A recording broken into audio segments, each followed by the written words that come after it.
Esos son zonas de descanso de los nacionales, la retaguardia, a cubierto, y vinimos aquí porque sabíamos que por allí hay otro enterrado.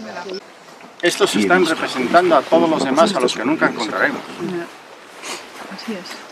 Esa dimensión hay que entenderla, ¿no? Hay muchas veces en que no encontramos las fosas, que luego resulta que el esqueleto está tan deshecho que aunque te das cuenta no puedes sacar ningún rendimiento en el laboratorio. Eso puede ser una frustración, pero es que estos están representando a aquellas personas que dieron la vida directamente por una legalidad y por unos ideales, entonces no es ninguna tontería. ¿No?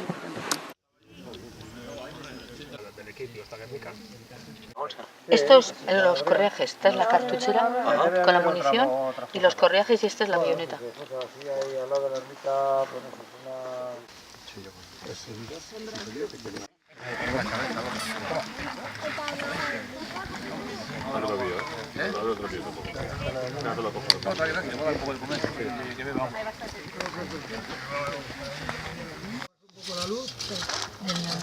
Sí. Podría ser suya, ¿no? Sí, ¿no? Así. No suya, sino que como es británica, pues estuvo y se le contó una historia con los brigadistas. Y vale. Y los de la